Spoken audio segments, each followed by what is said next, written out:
शुकासारिखे पूर्ण वैराग्य जाचे, वसिष्ठा परिज्ञान योगेश्वराचे. कवी वाल्मिका सारिखा मान्य ऐसा, नमस्कार माझा सद्गुरू रामदासा. श्रीराम. मला वाटते अंतरी त्वा वसावे, तुझ्या दासबोधासी त्वा बोध व्हावे. अपत्या परी पाववी प्रेमग्रासा, महाराज या सद्गुरू रामदासा. जय जय रघुवीर समर्थ.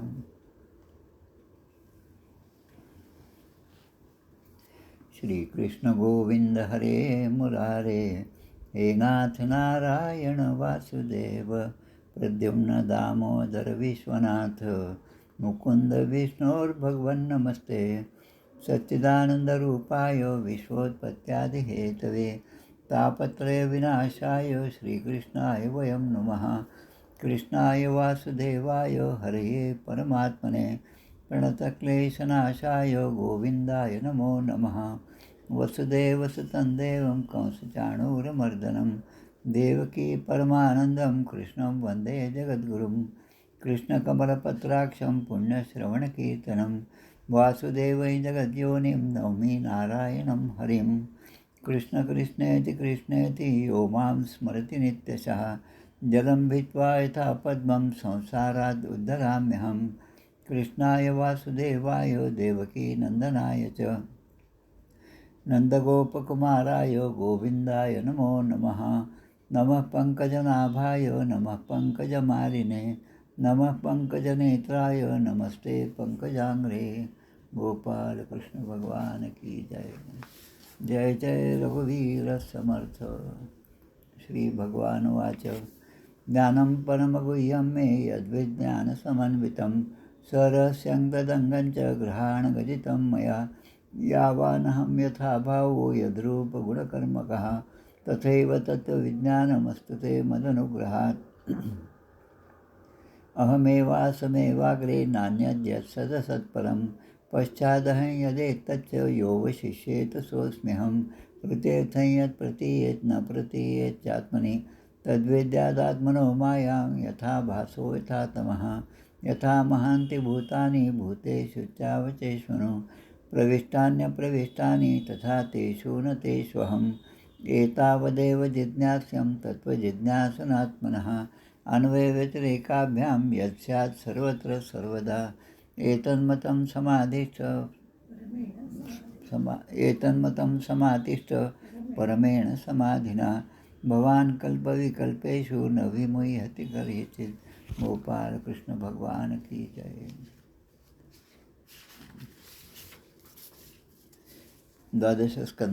द्वादश स्कंद प्रथमोध्यायात कलीचे राजवंश वर्णित. कलिधर्म द्वितीयात, नाम महात्म्य तृतीय. चार प्रलय चतुर्थात, अंतिम शुकोबोध पंचमात, सद्गती परीक्षितीची षष्ठात, सर्पयज्ञ जन्मेजयात.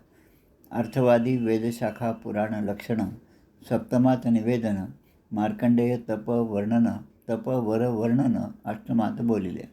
मार्कंडेयाशी माया दर्शन, नवमात केले कथन, दशमात शंकर वरदान मार्कंडेयाशी. आयुध रहस्य भगवदांग निवेदिले यथासांग, सूर्यगण वर्णन समग्र एकादशात वर्णिले. सूची श्रीमद भागवताची, द्वादशात रचना तयाची, पुराण श्लोकसंख्या महात्म्याची त्रयोदशात विवरणे. गोपाल कृष्ण भगवान की जय. जय जय रघुवीर समर्थ. श्रीराम जय राम जय जय राम. आज आश्विन शुद्ध एकादशी शके 1947 आणि तारखेने 3 ऑक्टोबर 2025. तिथीने सुद्धा आजचा दिवस महत्त्वाचा आणि तारखेने सुद्धा आजचा दिवस महत्त्वाचा म्हणून दोन्हीचा उल्लेख केला. आता 3 ऑक्टोबर 2025 हा दिवस म्हणजे श्री विष्णुपंत पागनीस यांच्या पुण्यतिथीचा दिवस. 3 ऑक्टोबर 1943 या दिवशी त्याने देह ठेवला. विष्णुपंत पागनीस म्हणजे आपल्या सर्वांच्या परिचयाचे असणारे. आजही देहूमध्ये आपण गेल्यानंतर तुकाराम महाराजांचा एखादा फोटो जरी विकत घेतला तरी तो फोटो जो आहे तो मुळामध्ये विष्णुपंत पागनीस यांचाच असतो. यांनी प्रभात कंपनी जी होती सिनेमा तयार करणारी त्यांच्याबरोबर राहून अभिनय करून 1936मध्ये हा चित्रपट काढला. तुकाराम महाराजांच्या जीवनावर असणारा चित्रपट. आज जसं आपण अनेक देशांमधले चांगले चांगले चित्रपटांचा एक महोत्सव असतो त्याप्रमाणे त्यावेळेस व्हेनिस इटाली येथे चित्रपटांची ती स्पर्धा झाली आणि त्यामध्ये उत्कृष्ट 3 सिनेमांचं निवड करण्यात आली. त्यामधला हा सिनेमा जो आहे तो उत्कृष्ट असा सिनेमा ठरला. त्यामुळे जागतिक स्तरावर या तुकाराम महाराजांच्या चरित्राच्या सिनेमाची नोंद झाली. हे विष्णुपंत पागनीस ज्यांनी हे काम केलं.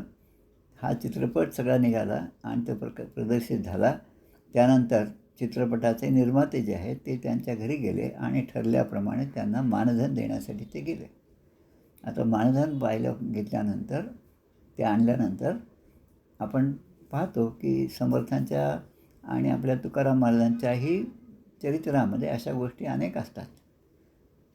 समर्थ म्हणतात की बहुत आणता घ्यावे मुष्टी एक, म्हणजे आपल्या जीवनाला लागेल तेवढंच आपण घ्यावं. तुकाराम महाराज जे म्हणतात ते जेव्हा आपल्या पत्नीला सांगतात, अगं राजाने पाठवलं ते धन आहे, ते धन तो अंगावर घातलं, ते आधी काढून टाक आणि ते देऊन टाक परत. शिवाजी राजाने सगळं जड जवाहीर दिलं, त्या सगळ्यांचा त्याने त्याग केला आणि ते परत केलं. असं उदाहरण ज्या तुकाराम महाराजांचं आहे.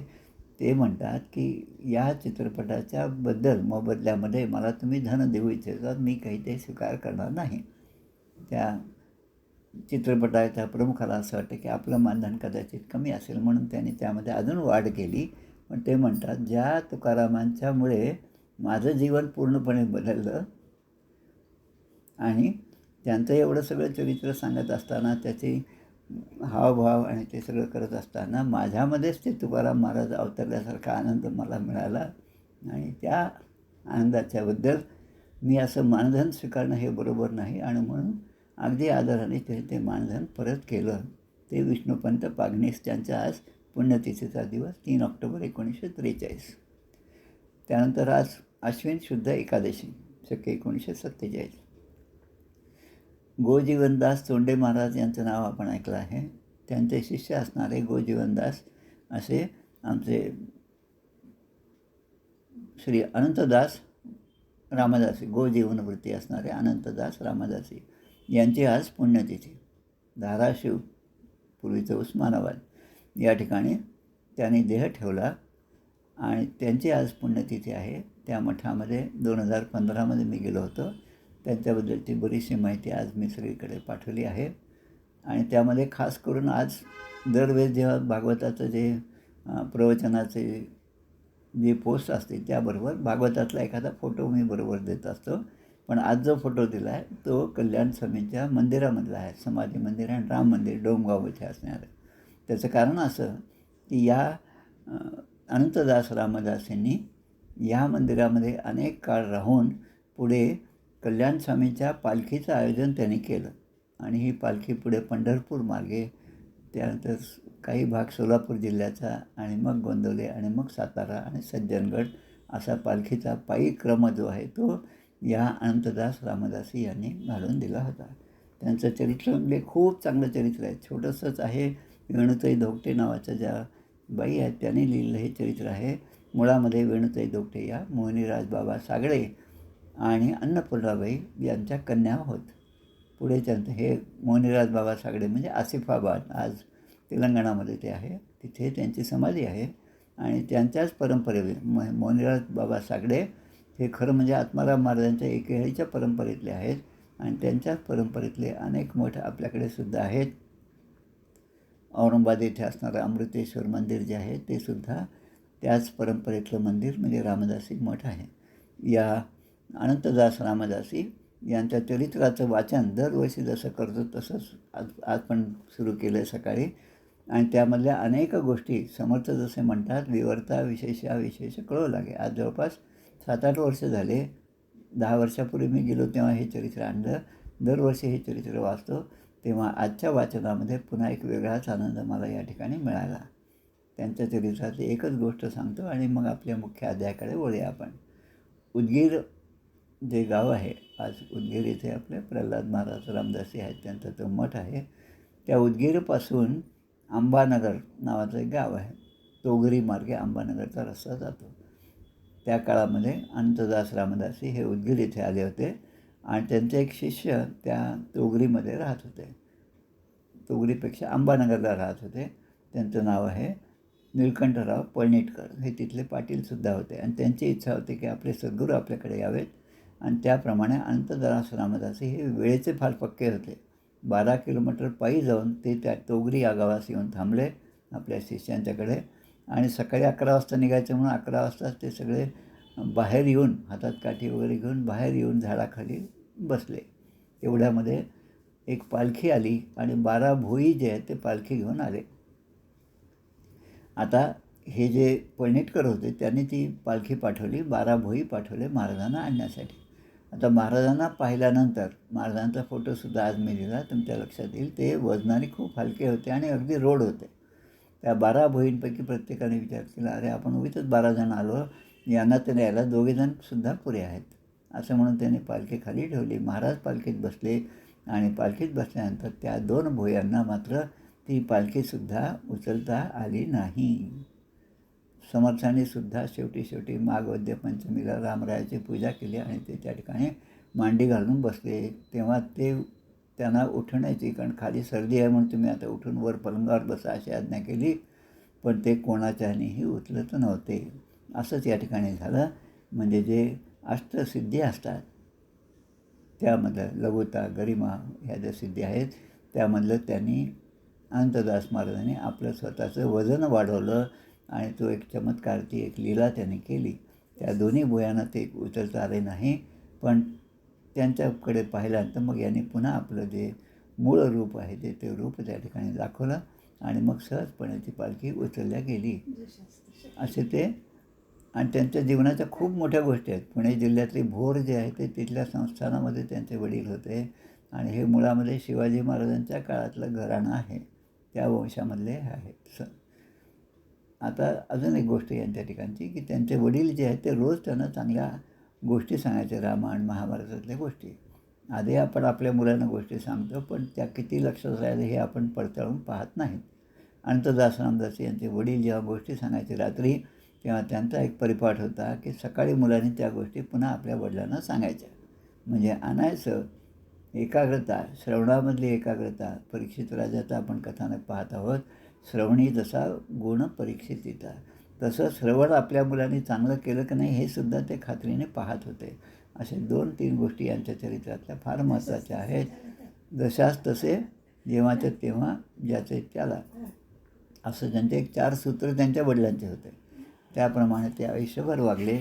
गोजीवनदास तोंडे महाराजांचे ते शिष्य होते आणि त्याप्रमाणे त्यांनी त्यांचा एक मठ आपल्या वर्धा जिल्ह्यामध्ये आहे, त्या मठाचे ते मठपती म्हणून राहिले आणि नंतर मग त्यांचं जास्त वास्तव्य धाराशिव किंवा आपल्या परंडा आणि डोमगावच्या समाधीपाशी त्यांचं वास्तव्य झालं आणि त्यांनी ती पालखी पुढे सुरू केली. आजही ही पालखी जी आहे ते आमचे समर्थ भक्त श्री पद्मनाभ व्यास त्यांचं आज कीर्तन त्या पुण्यतिथीनिमित्त धाराशिवच्या मठामध्ये सुरू आहे. पद्मनाभ व्यास हे आता ती पालखी जो आहे ती पालखी नेण्याचा सगळं जे सेवा जी आहे ती आज श्री पद्मनाभजी व्यास यांच्याकडे आहे. ते त्याप्रमाणे ती पालखी घेऊन जातात. अधिक अश्विन वद्य एकादशी शके 1885, म्हणजे आजपासून जवळपास 62 वर्षापूर्वी त्यांनी त्या ठिकाणी देह ठेवला. समर्थांच्या सज्जनगडावर जसं आहे, खाली समाधी आहे आणि वर राम मंदिर आहे, त्याच पद्धतीने या मठातसुद्धा त्यांचं समाधीस्थान आणि वरचं राम मंदिर खूप चांगल्या रीतीने त्या ठिकाणी सांभाळून ठेवलेलं आहे. या दोन्ही चरित्राकडे आपण लक्ष देऊन ते वाचावं. मुळामध्ये हे चरित्र वाचावं. वेणुताई धोकटे यांचं लिखाण जे आहे ते सुद्धा वाचावं. ज्यांना फक्त लिहिता येता वाचता येत होतं त्यांना सद्गुरू कृपेने किती छान प्रकारे हा ग्रंथ लिहिला. 31 अध्याय आहेत. प्रत्येक अध्यायाच्या सुरुवातीला वेणुताईने एक ओवी लिहिली आणि त्यानंतर सद्गुरू स्तवनाची एक ओवी त्यामध्ये दिलेली आहे. असे 31 अध्याय असणारी ही पोथी प्रत्येकाने वाचावी, इतकी छान अशी पोथी आहे. आता आपण आपल्या मूळ अध्यायाकडे वळत आहोत. 12 स्कंदामधला 5वा अध्यायात आपल्याला पाहायचा आहे. शुकदेवांनी केलेला अंतिम उपदेश, म्हणजे परीक्षित राजाला शुकदेव आज अंतिम उपदेश करत आहेत, तो अध्याय या ठिकाणी आहे. आता परीक्षित राजाची थोडी पार्श्वभूमी आज सांगणं महत्त्वाचं आहे. तसं या अध्यायामध्ये 11च श्लोक आहेत. अध्याय लहान आहे आणि उद्याचा अध्याय जो आहे तो 80 श्लोकांचा आहे. त्यामुळे उद्याच्या अध्यायातले काही भाग आज घेता आला असता, पण तसं न करता हा स्वतंत्रपणे हा अध्याय आपण आज घेणार आहोत आणि उद्याचा अध्याय उद्या आपण घेणार आहोत.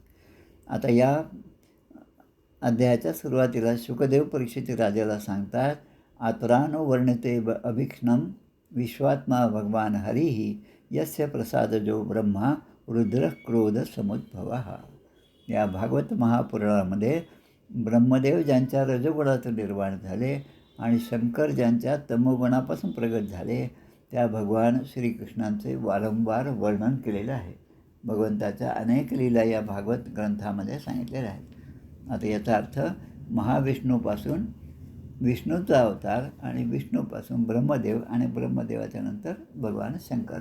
आता ही जी परंपरा आहे तीच आपल्या ग्रंथराज दासबोधामध्ये सुद्धा छान प्रकारे दिली आहे. ती सोपी समजण्यासारखी आहे. दशक 13 समास 5 त्यामधल्या 2-3 ओळी वाचतो.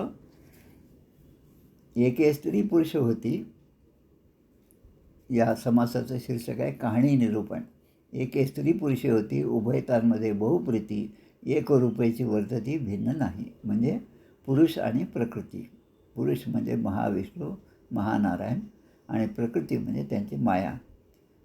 आता त्यासही झाला कुमार, तो पित्याहुनी आतुर, कार्यकर्ता आणि भला सर्व विषय. आता त्यांचा पुत्र म्हणजे पुरुष प्रकृतींचा पुत्र असणारे हे विष्णू आणि पुढे त्यासही झाला कुमार आणि मग त्याने व्याप उदंड केला. विष्णूने उदंड व्याप केला आणि मग त्यांच्यापासून ब्रह्मदेवाचा जन्म झाला. त्याने व्याप उदंड केला, बहुत कन्यापुत्र व्याला, आणि उदंड लोक संचिला नाना प्रकारे. मग हे सगळी पृथ्वी जी आहे ती सगळी जीव भरून गेली आणि सगळ्या जीवमात्राची उत्पत्ती झाली. सगळे सृष्टी चराचर ही उत्पत्ती ब्रह्मदेवाने केला. आता यामध्ये एक ओवी छान लिहिली, पिता उगाच बैसला, लेखे बहुत व्याप केला. पिता म्हणजे महानारायण महाविष्णू. ते स्वतःहून काहीच करू शकत नाही, कारण ते निर्गुण परमात्मा आहे, निर्गुण परब्रह्म आहे. ते काही करू शकत नाही जोपर्यंत त्यांनी मायेचा आश्रय घेतला, म्हणजे प्रकृती आणि पुरुष, आणि त्यापासून निर्माण झाले ते महाविष्णू. आता हे जे महाविष्णू आहेत त्यांनी पुढे काय केलं की पिता मूळ पुरुष स्वस्थ बसला आणि त्याच्या लेकाने म्हणजे विष्णूने बहुत व्याप केला. विष्णू कारण प्रतिपालन करणार आहे, म्हणून जनरेशन, ऑर्गनायझेशन आणि डिस्ट्रक्शन या 3 भाग आहेत. त्यामुळे नातू त्यांचे अर्ध जाणे. आता त्यांचा मुलगा कोण आणि नातू कोण आणि पंटू कोण, म्हणजे त्या विष्णूचा मुलगा म्हणजे ब्रह्मदेव, म्हणजे तो मूळ महापुरुषाचा नातू म्हणजे ब्रह्मदेव आणि पंटू म्हणजे भगवान शंकर. आणि त्या शंकराने सगळ्या सृष्टीचा संहार केला, असे वर्णन या ठिकाणी दिलं. आता या ठिकाणी शुकदेव जे म्हणतात की ब्रह्मदेवाच्या रजोगुणापासून, म्हणजे पुराणामध्ये ब्रह्मदेव ज्याच्या रजोगुणापासून निर्माण झाले आणि शंकर तमागुणापासून प्रगट झाले. आता हे ज्यापासून प्रगट झाले त्या श्रीहरीचेच वारंवार वर्णन आत्तापर्यंत मी तुला या श्रीमद भागवतामध्ये सांगितलेलं आहे. आता पुढच्या श्लोकात ते म्हणतात, हे राजा, आता तू मी मरेन या अज्ञानाचा विचार सोडून दे. शरीरासारखा तू कधी पूर्वी जन्मलेलाही नाहीस आणि तुझा जन्म झाल्यामुळे शरीरासारखा आज तू नष्टही होणार नाहीस. म्हणजे इथे सांगायचं काय आहे की देहबुद्धी आणि आत्मबुद्धी हे याचं वेगळेपण जे आहे ते तुम्ही जाणून घ्या. देह आहे तोपर्यंत देहबुद्धी आहे, शेवटच्या क्षणापर्यंत देहबुद्धी जात नाही. आमचे सुनील दादा प्रवचनामध्ये सांगायचे की एखादा शेवटचा क्षण आला तेव्हा त्याच्या मुलांना त्याने बोलावलं. मुलांची नावंसुद्धा देवाची ठेवली, राम लक्ष्मण भरत शत्रुघ्न, चौघांना बोलावलं. 4ही मुलं आले आणि हा मृत्यूशय्यावर पडलेला आहे, आणि तुम्ही सगळे इथे आहात, मग दुकानात कोण आहे असं म्हटल्यानंतर त्याचा त्या वृद्धाचा प्राण गेला. आता दुकानात कोण आहे, अशी कोणती वस्तू असते की जी सदैव दुकानात असते, आपण घरी आणत नाही, ती म्हणजे दुकानाचं कुलूप. म्हणजे ही सुद्धा योनी जीवाला प्राप्त होत असते, हे सांगण्यासाठी हा छोटासा दृष्टांत सुनीलदादा नेहमी सांगायचे. आता या ठिकाणी आमचे वरदानंद भारती हे सुद्धा याच परंपरेने खूप छान प्रकारे सांगतात. ते जेव्हा गेले तेव्हा त्यांचे शेवटचे शब्द होते, मी म्हणजे ना शरीर, मी मदग्रंथाचा संभार, त्याचे वाचन चिंतन यथाशक्ती आचरण, हीच गुरुपूजा खरी, नित्य धरावी अंतरी. ते म्हणतात मी म्हणजे हा शरीर आहे आणि हे शरीर आज आहे आणि उद्या जाणार आहे. काल नव्हतं, आज आहे पण उद्या जाणार आहे. हे ज्याबद्दल आहे त्याच्याबद्दल जास्त प्रेम ठेवू नका. पण त्यामध्ये असणारा शरीरी जो आहे, आत्मा जो आहे, त्याची ओळख करून घ्या. आणि तीच आपण करून घेतली तर परब्रह्म आपल्यापासून फार दूर नाही. अहम ब्रह्मास्मी, मीच ते ब्रह्म आहे, अशी अनुभूती तुम्हाला सहजपणे येईल. म्हणून या ठिकाणी म्हणतात, त्वंतु राजन मरिष्येती बुद्धी पशुबुद्धीम इमाम दही. अशी ही पशुबुद्धी जो आहे तुझ्या मनामध्ये जे आहे की आता 7 दिवसांनी माझं मरण आहे, ही पशुबुद्धी तू सोडून दे. न जात प्रागभूतोद्य देहतत्वम न नंक्षसी. आणि मग ते आता सांगतात की कारण काय आहे, न भविष्यसी भूत्वातम. एखादं बी असेल, त्या बीजापासून अंकुर होतं ते आणि अंकुरापासून वृक्ष होतं.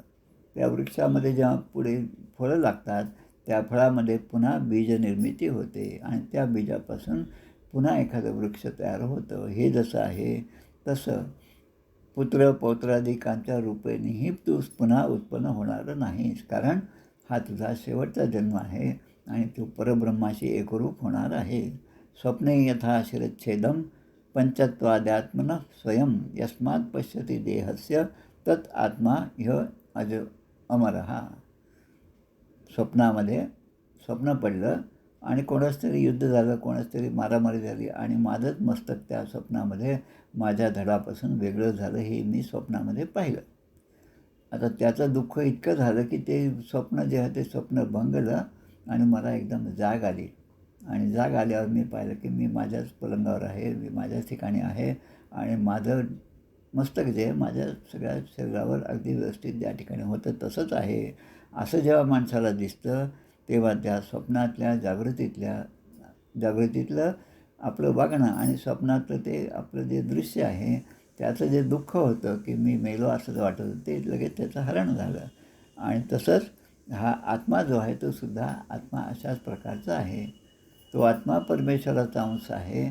या ठिकाणी आपण जन्म घेतला तेव्हा त्या आत्म्याने, परमेश्वराने आपल्यामध्ये आत्म्याच्या रूपाने प्रवेश केला आणि तो प्रवेश झाला म्हणून लहान जन्मलेलं मूळ ते आपले हातपाय हलवतं, रडायला सुरुवात करतं आणि त्याचं रडणं सुरू झालं की मग त्या ठिकाणी दवाखान्यात किंवा घरी असणाऱ्या प्रत्येकाला आनंद होतो. आता एकाचं रडणं सुरू झाल्यावर दुसऱ्याला आनंद होतो. आता दुसऱ्याचं त्याच मुलाचं जेव्हा रडणं थांबतं तेव्हा मात्र सगळेजण मग रडायला लागतात. हा सगळं जीवन मृत्यूचा हा सगळा संसार आहे. त्यामुळे जन्ममृत्यू विरहित असं जीवन तुला जगायचं आणि त्यामुळे हे सगळ्या भागवताचं जे श्रवण आहे ते भगवंताच्या कृपाने तुझ्याकडे झालं आहे. आता पुढे सांगता घटे भिन्ने यथाकाशः आकाशस्याद् यथा पुरा एवं देहे मृते जीवो ब्रह्म संपद्यते पुनः. जसा घट फुटल्यावर घटाकाश, महदाकाश, चिदाकाश हे सगळे आपण गोष्टी ऐकलेल्या आहेत.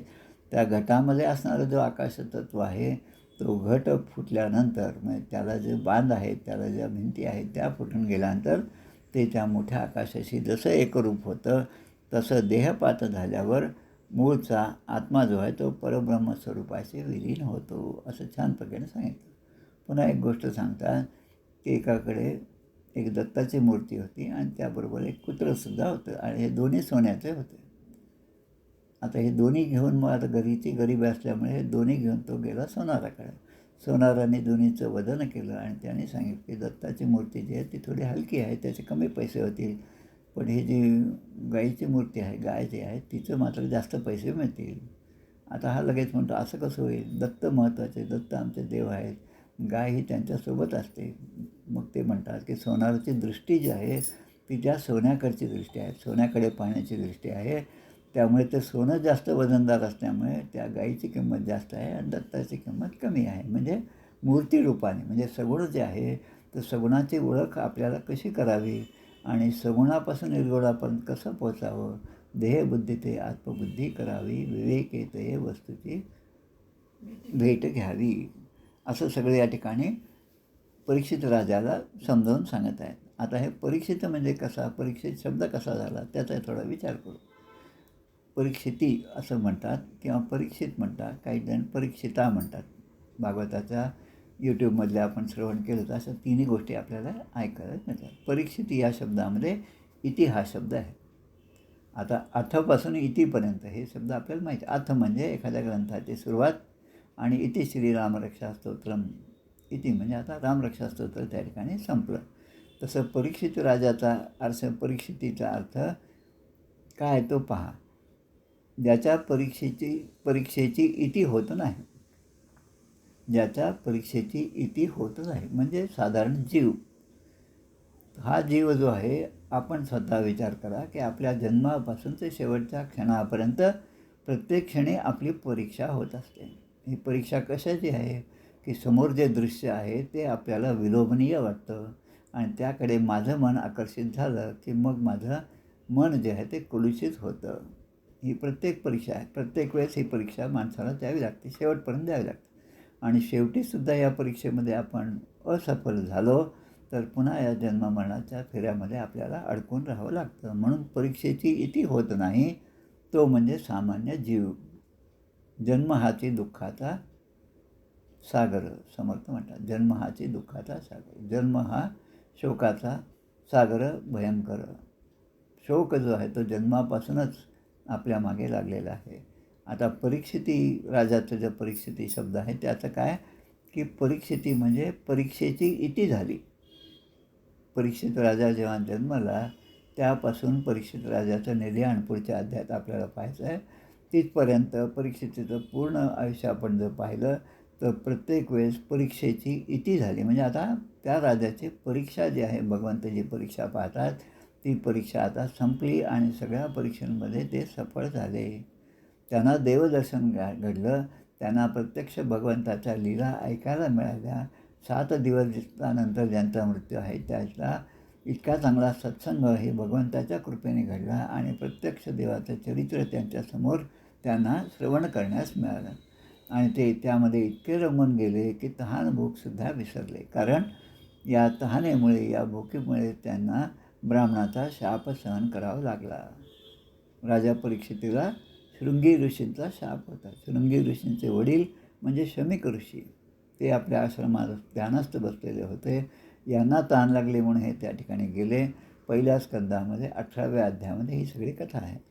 इति लंघितं मर्यादं तक्षका सप्तमे हनी दक्षंतिमा स्म कुलागारम चोदितो मे तद्रुमहम. त्या शृंगी ऋषीने आल्यानंतर सगळं पाहिलं की या राजाने माझ्या वडिलांच्या गळ्यामध्ये हा मेलेला सर्प टाकला होता आणि त्याने त्या संतापापोटी त्या कौशिकी नदीमध्ये ते स्नान करत होते तिथलं जल हातामध्ये घेतलं आणि शाप दिला. काय शाप दिला? तक्षक हा सप्तमे हनी, 7 दिवसानंतर तक्षक येऊन तुम्हाला दंश करेल आणि त्यातच तुझा मृत्यू होईल. वडिलांना जेव्हा हे समजलं तेव्हा त्यांना खूप वाईट वाटले. वडीलसुद्धा मुलाला त्या ठिकाणी रागवतात. आता या सगळ्या पार्श्वभूमीवर परीक्षित राजाला जो उपदेश या ठिकाणी भगवंताने केला आहे तो उपदेश आपण पाहत आहोत. आता हे जे मन आहे आत्म्यासाठी शरीर, विषय आणि कर्माची निर्मिती करते. आता हे मन आहे आणि मन कसं आहे? वायुरूप आहे. वायुरूप असल्यामुळे त्याचं एक ठिकाणा नाही, ते एका ठिकाणी स्वस्थ बसत नाही. हीच कथा आपण श्रीमद भागवतामध्ये महात्म्यामध्ये सुरुवातीला पाहिली. धुंदुकारी जो आहे तो प्रेत रूपामध्ये गेला, प्रेतयोनीमध्ये, आणि म्हणून तो एका ठिकाणी बसू शकत नव्हता. पण त्याने आश्रय घेतला, त्या वेळूचा, बांबूचा आश्रय घेतला आणि त्या ठिकाणी तो बसला. 7 दिवस गोकर्णाने त्याच्या भावाने सांगितलेली कथा ती श्रवण केली, एकाग्र चित्ताने श्रवण केली आणि कथा समाप्तीच्या नंतर त्या गोकर्णाला, त्या धुंदुकारीला दिव्य देह प्राप्त झाला आणि तो भगवंताच्या त्या विमानामध्ये, दिव्य विमानात बसून तो वैकुंठ धामाला गेला. आता याच्या उलट परीक्षित राजाचं जे आहे ते सुद्धा आपण विचार करा. परीक्षित राजाला जेव्हा हे समजलं की आता आपला मृत्यू 7 दिवसामध्ये आहे, त्यांनी लगेच सावरासावर केली. आपलं राज्य जे आहे ते सगळं आपल्या पुत्रांना दिलं, जन्मही जायला दिलं आणि परीक्षित राजा त्या गंगाकिनारी येऊन बसले आणि त्यांचं भाग्य थोर म्हणून कधीही ज्यांचा सत्संग घडत नाही असे ते शुकदेव त्या ठिकाणी आले आणि शुक परीक्षेची संवादातून हा सगळा श्रीमद्भागवताचा हा पूर्ण ग्रंथ तयार झाला. आता एक छान गोष्ट या ठिकाणी सांगितली, जोपर्यंत तेल, समई, वात आणि अग्नी, तेल, समई, वात आणि अग्नी हे जोपर्यंत एकत्र आहेत तोपर्यंत दिव्यामध्ये दीपक पण आहे. यामधलं एक जरी कमी गेलं तरी दिवा हा आता प्रकाश देणार नाही. आता यामध्ये जोपर्यंत आत्मा आहे तोपर्यंत जीवाकडून कर्म, मन, शरीर आणि त्यात असणारं चैतन्य हे असतं. ते चैतन्य जेव्हा निघून जातं तेव्हा मग ते कर्म घडत नाही, मन जे आहे ते विचार करू शकत नाही, शरीर हालचाल करू शकत नाही आणि त्यामुळे तुम्हाला आता देहातील स्वयंप्रकाशी आत्मा जो आहे तो आत्मा नाश होत नाही, फक्त तो जिथून आला तिथून परत तो निघून जातो. एवढं फक्त लक्षात घे. आणि आता तू परमात्म्याच्या चिंतनामध्ये, भगवंताच्या नित्यचिंतनामध्ये राहा, कारण त्या चिंतनामध्येच तुला या सगळ्या देहाचा विसर पडणार आहे. देहबुद्धीचा विसर म्हणजे आत्मबुद्धीचं स्थैर्य आहे. आणि जोपर्यंत तुला हा विवेक येणार नाही, देह आणि आत्मा यातील फरक लक्षात येणार नाही, तोपर्यंत या देहाच्या योगाने तू मी आणि माझे या सगळ्या भानगडीमध्ये तू अडकून राहणार आहेस. आणि एकदा या ठिकाणी माणूस अडकला की पुन्हा पुढचा जन्म मृत्यू त्याच्या ठिकाणी आहे. म्हणून चोदितो विप्रवाक्येन न त्वां धक्षती तक्षकः मृत्यो नोपदक्षन्ति मृत्यूनां मृत्युम ईश्वरः. परमात्म्याचे चिंतन केल्याने, विवेकबुद्धी ठेवल्याने जे शाश्वत आहे आणि जे अशाश्वत आहे, शाश्वत काय आहे तर परब्रह्म आहे, शाश्वत काय आहे तर आत्मा आहे. त्या आत्म्याने या देहामध्ये प्रवेश केला म्हणून या देहाकडून सगळं कार्य होतं. म्हणून ऐसी हे विवेकाची कामे उगेच ब्रह्मोनय भ्रमे जगदेश्वरे अनुक्रमे सकळ केले. त्यामुळे विवेकबुद्धी ज्याच्या ठिकाणी आहे त्याच्या अंतःकरणामध्ये परमात्म्याचं नित्य वास्तव्य असतं आणि तो परमात्मा तिथे राहून तो त्या जीवाकडून, त्या देहाकडून चांगली चांगली कामं करून घेतात. आत्ताच आपण पाहिलं विष्णुपंत पागनीस किंवा आमचे अनंतदास रामदासी, आजही ते सगळ्यांना मार्गदर्शन करतात. आजही त्यांची जी पालखी आहे त्या पालखीचं सगळी व्यवस्था खूप चांगल्या प्रकारे होते. कोणत्या तिथीला पालखी कुठे असेल, माघ शुद्ध एकादशीला पालखीची सुरुवात होते आणि वद्य सप्तमीला पालखी सज्जन मेळावर असते. रोजच्या दिवसाचा हिशेब कोणत्या दिवशी कुठे मुक्काम होईल हे सुद्धा या पोथीमध्ये दिलं आहे आणि त्याप्रमाणे आजही होत आहे. तसं या ठिकाणी ज्यांना सत्संग लाभला, ज्यांना सन्मार्ग लागला, ते सन्मार्गाने जाणारे जे आहे ते परमेश्वराचे सहजपणे एकरूप होतील. त्यामुळे आता माझा मृत्यू आहे, माझा मृत्यू जवळ आलेला आहे, आता 7 दिवसात मला हे सगळं सोडावं लागणार आहे, हे सगळं विचार करताना तू खट्वांग राजाचा आधी मनामध्ये घे. ज्याला फक्त 2 घटिका राज्य होतं, 2 घटिका जीव होता, तेवढ्यामध्ये त्याने सगळ्याचा त्याग केला आणि परमेश्वराच्या चिंतनामध्ये तो एकरूप झाला. अनेक साधू संतांचे जे चरित्र आहे ते चरित्र वाचताना मला एक ती सवय आहे की ते चरित्र वाचताना शेवटी त्याने देहत्याग कशा प्रकारे केला, कोणत्या परिस्थितीत केला, हे जेव्हा आपण वाचतो तेव्हा त्यांचं महत्त्व आपल्या लक्षात येतं. आणि मग समर्थसुद्धा अशाच प्रकारे सांगतात. मग ते म्हणतात, नका करू खटपट, पहा माझा ग्रंथ नीट, तेने सायुज्यतेची वाट गवसेल की. मी गेलो असे म्हणू नका आणि भक्तीचं अंतर करू नका. ही भक्ती जी आहे तीच महत्त्वाची. माझी काय आणीवणी गेली म्हणाला अंतःकरणी, परी मी आहे जगज्जीवनी निरंतर. अशा प्रकारे प्रत्येकानेच आपलं अस्तित्व जे आहे ते या ठिकाणी दाखवून दिलेलं आहे. आणि देहे त्यागिता कीर्ती मागे उरावी, मना सज्जना हेची क्रिया धरावी. अशी क्रिया ज्याने ज्याने केली ते सगळे परमपदाला प्राप्त झाले आहे. त्यामुळे तू सुद्धा आता मृत्यूचाही मृत्यू असा ईश्वर आहेस हे लक्षात घे. आणि ब्राह्मणांच्या शापाने प्रेरित झालेला तक्षक, आता तुझ्याकडून जी चूक झाली ती चूक कशामुळे झाली? कलियुगाचा प्रवेश झाला, भगवंतानी आपला देह ठेवला किंवा त्यांनी त्यांचा आपल्या लीला सगळ्या संवर्ण केल्या आणि त्या वर्षापासून म्हणजे आज त्या गोष्टीला 5127 वर्ष आले. त्या वर्षापासून 30 वर्ष झाल्यानंतर शुकपरीक्षितीची कथा आहे, हे लक्षात घ्या. आणि मग त्यावेळेस ते म्हणतात की तुला तो शाप मिळाला, कारण तू तुझ्या मस्तकावर तो मुकुट धारण केला, जो मुकुट जरासंधाचा होता. त्यामुळे आपण काय धारण करतो, कोणाचं काय आपण आपल्याजवळ बाळगतो आणि ते आपलं म्हणून बाळगतो, आणि आपलं म्हणून बाळगण्यामध्येच सगळं दुःख आहे. सगळा नाश जो आहे तो त्यामध्येच आहे. विश्वस्त याचा अर्थ विश्वासाने ज्यांच्याकडे सगळी संपत्ती देण्यात येते ते विश्वस्त. पण विश्वस्ताने ज्या मंदिराच्या सगळ्या उत्पन्नामध्ये जर काही गडबड केली, मग ते विश्वस्त असून काय उपयोगाचे. म्हणून आमचे सुनील दादा अजून एक छान वाक्य सांगतात की निअरर दी क्राइस्ट फार्दर दी चर्च फार्दर दी क्राइस्ट. जितका माणूस त्या येशू ख्रिस्ताच्या मंदिरामध्ये त्याच्या ठिकाणी जवळ असेल, तितका तो येशू ख्रिस्तापासून लांब राहतो. म्हणजे त्याला ते येशू ख्रिस्त समजलेच नाही असे म्हणतात. त्यामुळे आपण अनन्यभावाने सद्गुरूंची सेवा केली असता भगवंत आपल्याकडे सहजपणे धाव घेतात. पुढे सांगतात, अहम ब्रह्म परम धाम ब्रह्माहम परमम पदम. मीच परब्रह्म आहे, मीच ते भगवत धाम आहे, ब्रह्म आहे, आणि परमपद जे आहे ते सुद्धा मीच आहे. ज्याची प्राप्ती मला करायची, ज्याच्यासाठी मला हा नरदेह प्राप्त झाला आहे, त्या नरदेहाचं सार्थक या एकाच गोष्टीमध्ये आहे. आता पुन्हा मला हे जन्म नको, पुन्हा मला मरण नको, पण आता याची देही याची डोळा पाहिन मुक्तीचा सोहळा. अशा प्रकारे हा जीव मी भगवंताच्या चरणी निवेदन करेन. आत्मनिवेदन. बळी आत्मनिवेदनी पूर्ण झाला, विदेहीपणे दास तैसा मिळाला. हे सगळं आपण जे उपासनेमध्ये म्हणतो त्याचा अर्थ जाणून घेतला तर उपासनेमध्ये सुद्धा खूप आनंद मिळतो. उपासना झाली आमची, आटोपली, करून टाकली, हे शब्द जे आहेत ते भगवंताला मान्य नाहीत.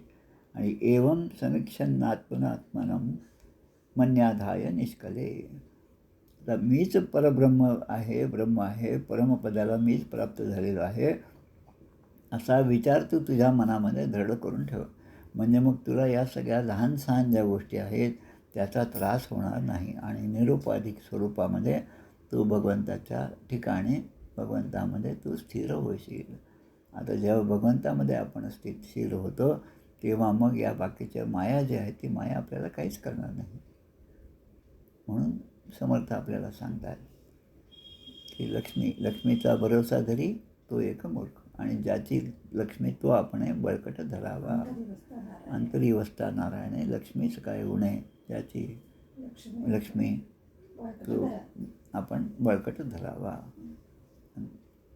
आणि दशंतम तक्षकम पादे लेली हानम विशाननेही न द्रक्षसी शरीरंच विश्वंच पृथगात्मनः. आता तो तक्षक जो आहे तो 7 दिवसांनी तुला चावायला येणार आहे. आता रोज हे कथा सुरू असताना शुकदेव परीक्षित राजाला सांगत होते. आता त्यावेळेसची कथा ही सूर्योदयाला सगळं अनेक आठवलं की ते सुरू व्हायचे. दुपारचं फक्त विश्रांती म्हणजे फक्त भोजनाच्या वेळेस असायची. नैवेद्य प्रसाद झाला की पुन्हा मग उत्तर भागामध्ये पुन्हा ती कथा सुरू व्हायची. संध्याकाळ पण ती कथा चालायची. असे 5-7 दिवस झाले आणि रोज शुकदेव परीक्षित राजाला आठवण करतात, अरे तुला भूक लागली असेल, तहान लागली असेल, तू करून ये तेवढं, म्हणजे मग तुला शांततेने पुन्हा श्रवण करता येईल. खरा श्रोता जो आहे तो फक्त श्रवण करतो आणि श्रवणाच्या वेळेस इतर गोष्टीकडे दुर्लक्ष करतो. कारण परीक्षित राजा म्हणतात की ज्या तहान भुकेमुळे मला त्या ब्राह्मणाचा शाप प्राप्त झाला, पण तुम्ही सांगितलेल्या या कथामुळे तो शापसुद्धा मला एका प्रकारे वरदानच ठरला, आणि म्हणून तुमच्याकडून मला एवढ्या मोठ्या या कथेचं श्रवण घडलं. त्यामुळे तो शापसुद्धा माझ्यावर एक प्रकारची माझ्यावर कृपाच झाली. तसं जेव्हा तू अशा प्रकारे जेव्हा तुझं मन स्थिर करशील तेव्हा तुझा तो तक्षक जो येऊन तुला चावला काय आणि न चावला काय. पुन्हा आमच्या सुनीलदाचे तेच नेहमी गोष्ट सांगतात की कबीराची गोष्ट सांगतात. कबीर दिसायला खूप सुंदर होते, बाजेवर बसले होते, समोर भक्त मंडळी ऐकत होती, आणि तेवढाच एक कुत्रा आला आणि त्यांच्या पायाच्या पिंढऱ्यांना त्याने चावायला सुरुवात केली.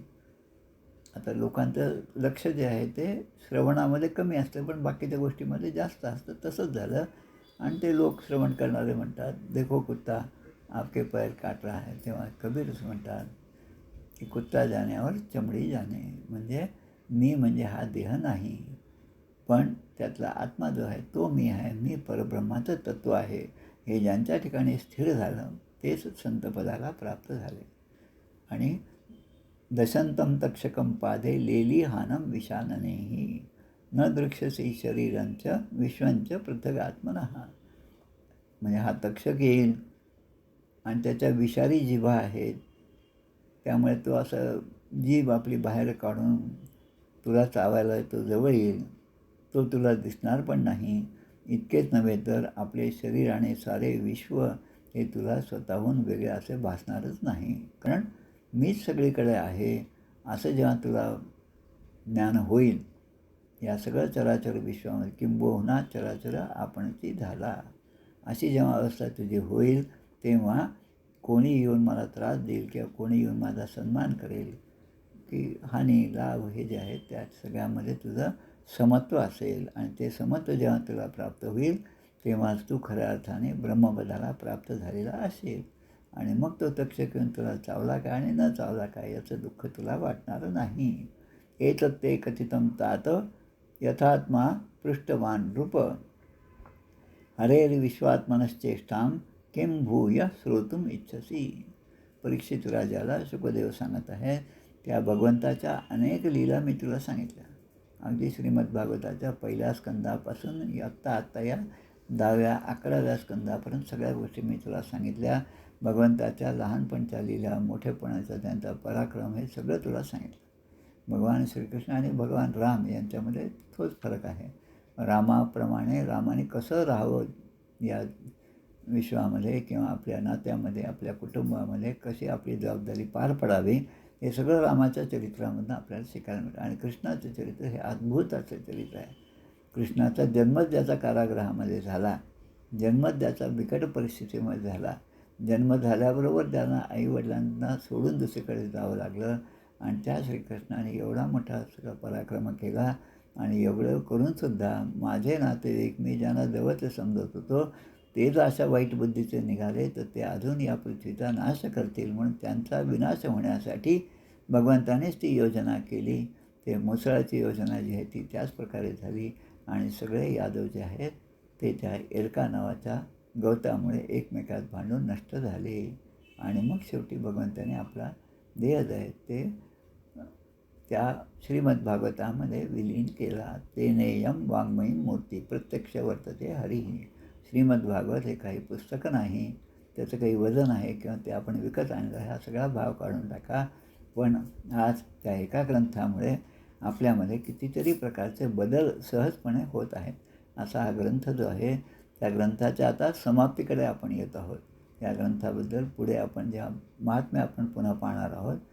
पहिलं महात्म्य झालं, आता दुसरं महात्म्यसुद्धा आहे. सुरुवातीला 6 अध्याय आहेत आणि शेवटचे जे आहे ते 4 आहे. स्कंदपुराणामधले शेवटचे 4 अध्याय आणि पद्मपुराणामधले सुरुवातीचे 6 अध्याय, तर ते आपण पाहू. त्यामध्ये या श्रीमद्भागवताचं महात्म्य जे आहे ते त्यामध्ये वर्णन केलेलं आहे. हरेर्विश्वात्मनश्चेष्टां किं भूयं श्रोतुम इच्छति. हे सगळं मी तुला आत्तापर्यंत सांगितलेलं आहे. आता अजून तुझी काही ऐकण्याची इच्छा आहे का, असा प्रश्न त्या ठिकाणी विचारला. तेव्हा मग सूतजी शौनकादी ऋषींना सांगतात की परीक्षितीने परमगती कशी प्राप्त केली, जन्मेजयाचे सर्पयज्ञ आणि वेदांचे शाखा भेद, हे सगळे सूतजी शौनकादी ऋषींना सांगतात. आणि त्यांच्या बऱ्याच पूर्वी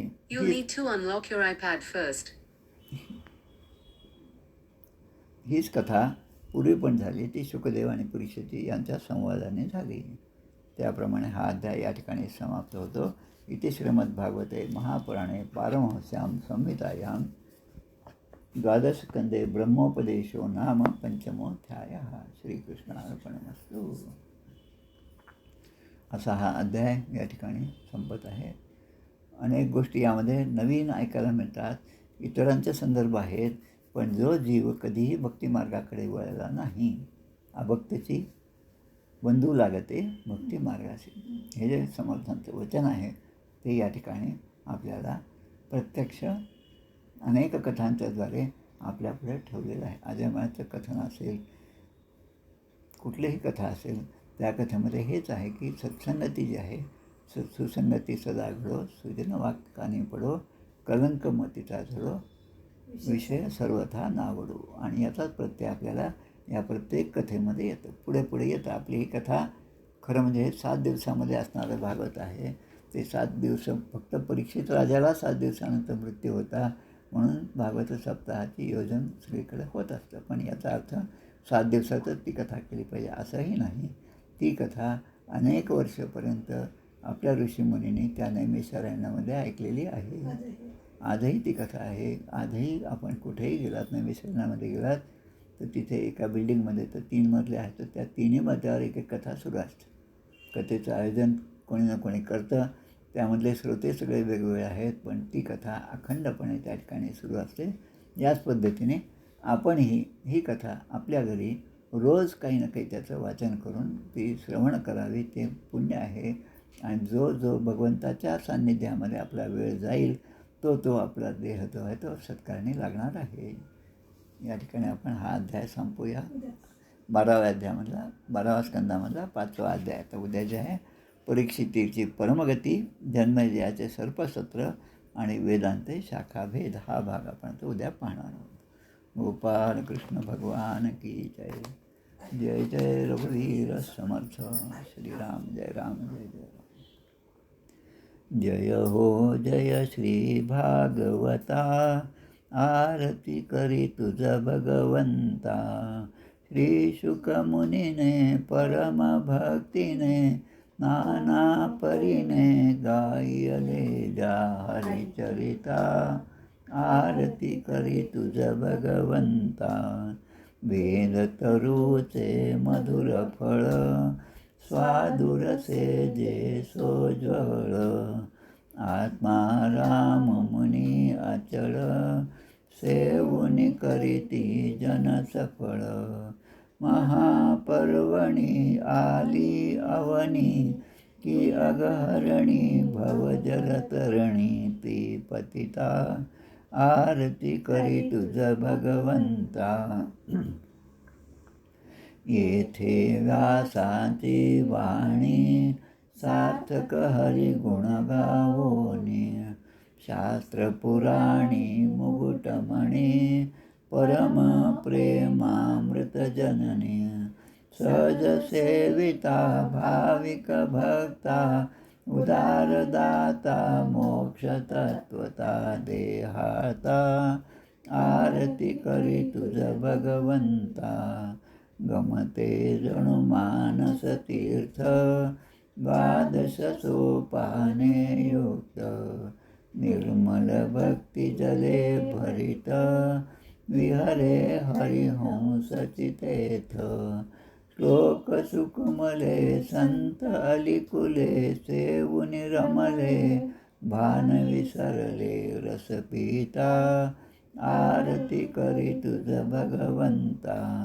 अपार महिमा ग्रंथाचा, वदवेना कोणासाचा. मेवा कविवर संताचा, प्राणची कीर्तनकारांचा. जणुबोधाचा स्वयंप्रभेचा, 12 कळीचा रवी अंतरिता. तमहरता आरती करी तुझ भगवंता.